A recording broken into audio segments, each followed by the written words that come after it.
Most people think you need land to grow food.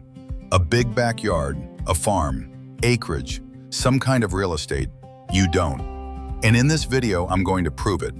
I'm going to walk you through every serious method that works for producing real, meaningful quantities of food without owning or renting a single square foot of ground.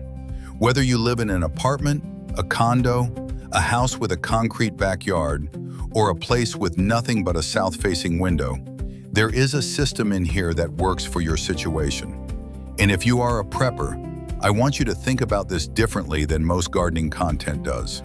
This is not about growing tomatoes for fun. This is about building a food production capability that does not depend on a supply chain, a grocery store, or a piece of land you may not always have access to. Let's get into it. Why this matters more than most preppers think. Most prepping plans treat food as a storage problem. Buy canned goods, rotate stock, done. Storage is important, but stored food runs out. Production does not. If you can grow even a fraction of your own food, you have something no amount of stockpiling can give you: an ongoing supply. Something that replenishes, something that keeps producing even when the stores are empty and the supply chain is broken. You do not need a lot of space to do this. You need the right systems. And every system I am going to cover today can be set up with minimal investment, works in small spaces, and produces food you will actually eat. Method 1. Container gardening. Container gardening is exactly what it sounds like. You grow plants in pots, buckets, grow bags, or any container that holds soil and drains water. The reason preppers should pay attention to this is the flexibility. Containers can go on a balcony, a rooftop, a driveway, a fire escape, a windowsill, or a porch. They can be moved if you need to move. They can be scaled up as your skills and space allow, and they require zero permanent modification to any property. The mistake most beginners make with containers is going too small. A 5-gallon bucket is the minimum useful size for most vegetables. Tomatoes, peppers, and cucumbers want at least 10 gallons. Leafy greens and herbs will survive in smaller containers, but produce more in larger ones. For soil, use a quality potting mix, not garden soil from the ground, which compacts in containers and suffocates roots. Add perlite for drainage and a slow-release fertilizer at planting time. Container plants need more frequent watering than in-ground plants because they dry out faster, and they need more frequent fertilizing because nutrients wash out with every watering.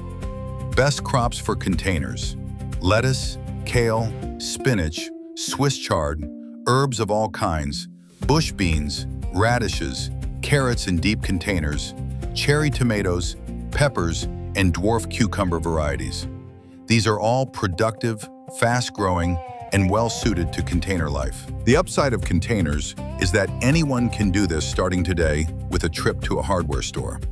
A 5-gallon bucket costs about $2. A bag of potting mix costs $5. Seeds cost $1 or $2 per packet. For under $20 per plant, you can be producing food within weeks. Method 2. Vertical growing. Vertical growing is the solution when you have no horizontal space, but you have walls, fences, railings, or height. The concept is simple. Instead of spreading plants across the ground, you stack them. You grow up instead of out. A single 6-foot wall with a properly set up vertical planter can produce more food than a 4-by-4-foot raised bed because you are using 3-dimensional space instead of 2-dimensional space. There are several ways to go vertical. Pocket planters made from fabric or felt hang flat against a wall or fence and hold individual plants in each pocket. A 5-foot by 3-foot pocket planter holds 20 to 30 plants in a space that is essentially no floor space at all. Tower planters work similarly, stacking growing pockets vertically around a central column. PVC pipe with holes drilled at intervals, mounted on a wall or fence, makes an effective and cheap vertical growing system for herbs and leafy greens.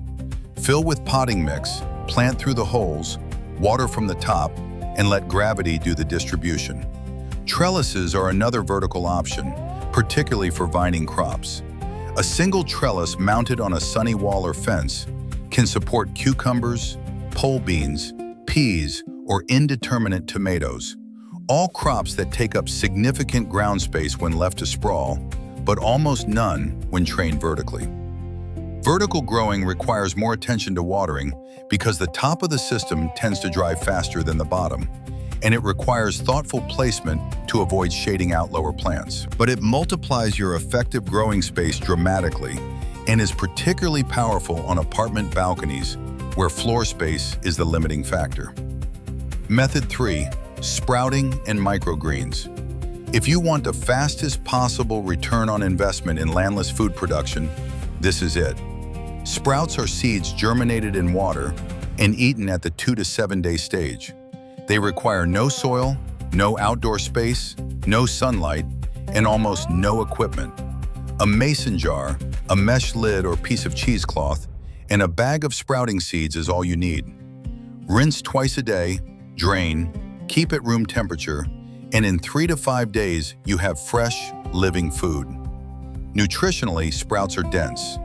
Lentil sprouts, mung bean sprouts, alfalfa, broccoli, radish, and sunflower are among the most common and nutritious.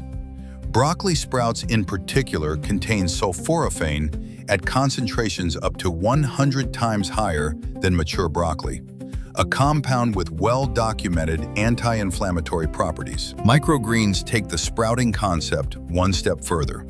You grow seeds in a shallow tray with a thin layer of growing medium. Let them develop for 7 to 14 days until the first true leaves appear, and then harvest by cutting at the base. The flavor is intense and concentrated, and the nutritional density is significantly higher than the mature plant.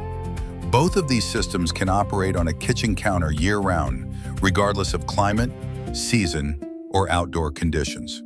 For preppers, this is significant. Your tomatoes die in a freeze. Your sprouts keep producing at 65 degrees in your kitchen, no matter what is happening outside. A pound of sprouting seeds costs a few dollars and produces multiple pounds of food.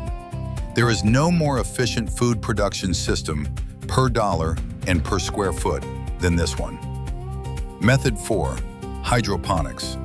Hydroponics is growing plants in nutrient-enriched water rather than soil. The roots sit in or are misted with a solution that delivers everything the plant needs directly, eliminating the middleman of soil entirely. This sounds complex, but the basic systems are not. The simplest home hydroponics setup is a Kratky system, which is essentially a container of nutrient solution with net pots suspended in the lid. Roots grow down into the water. No pump, no electricity, no moving parts. You fill it, plant it, and check it every few days to top up the water and nutrients. It grows lettuce, herbs, kale, and spinach, as well as anything you will find in a store. More advanced systems use pumps to circulate water, air stones to oxygenate it, and timers to automate everything. These systems produce faster growth and can handle a wider range of crops, including tomatoes, peppers, and cucumbers. The advantages for preppers are significant. Hydroponic systems can run indoors under grow lights year-round, completely independent of season, weather, or outdoor conditions. A 4 by 4 foot indoor grow space with proper lighting can produce the equivalent of 50 or more square feet of outdoor garden in terms of yield, because growth rates under optimized conditions are dramatically faster than outdoor soil growing. The limitation is input dependence. Hydroponic systems require nutrient solutions, and those nutrients need to come from somewhere. In a true grid-down scenario, a soil-based system that can be fed with compost is more resilient than a hydroponic one that requires purchased inputs. Plan accordingly. Hydroponics excels for current food production and skill building. Soil growing is your long-term resilience foundation. Method 5.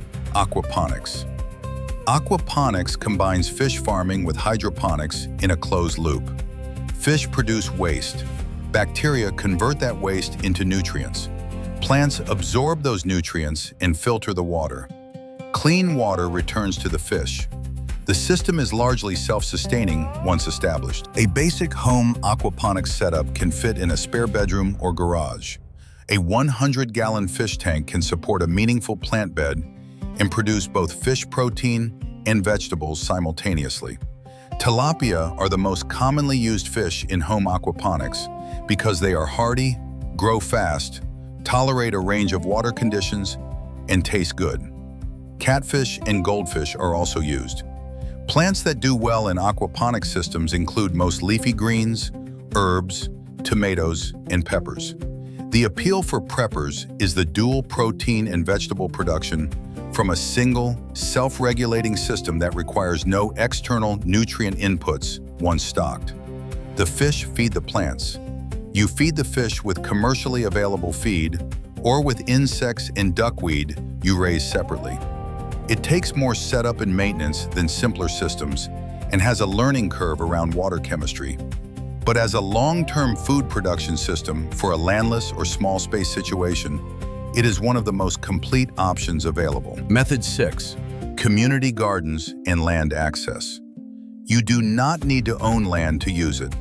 Community gardens exist in virtually every city in the United States and most towns of any size. Individual plots typically rent for anywhere from free to around $50 per season, giving you a dedicated outdoor growing space with access to water, tools, and often the knowledge of more experienced gardeners around you. The USDA maintains resources on community garden programs and urban agriculture grants through their Know Your Farmer, Know Your Food initiative. The American Community Gardening Association at communitygarden.org maintains a directory you can use to find plots near you. Beyond formal community gardens, there are other options. Landlords and neighbors with unused lawn space will often allow a garden in exchange for a share of the produce. Urban farming programs in many cities lease vacant lots to growers at low cost. Churches, schools, and community organizations often have land that goes unused. If you garden someone else's land, use containers or raised beds rather than tilling the ground directly. This protects the landowner's property and makes it easy to relocate if you need to. Building your system, where to start. If you are starting from nothing, here is the practical sequence. Start with sprouting. It costs almost nothing, produces food within a week, and teaches you to pay attention to plants and their needs. Once you have a sprouting habit, add a small container garden on whatever surface you have access to. Start with herbs and leafy greens, which are the most forgiving and fastest to produce. When you understand how plants grow and what they need, add complexity. A vertical system to multiply your space. A simple Kratky hydroponic setup if you want year-round indoor production. Larger containers for tomatoes and peppers when you are ready to manage more demanding crops. Each layer you add increases your food production capability and your resilience. The goal is not to replace your stored food overnight. The goal is to build a production system that supplements your stores, builds your skills, and keeps producing long after any stockpile is depleted. Land has always been the assumed foundation of food security. It does not have to be. If this was useful, subscribe and hit the bell. I cover food storage, self-sufficiency, and practical preparedness every week. The link to the full written guide is in the description below.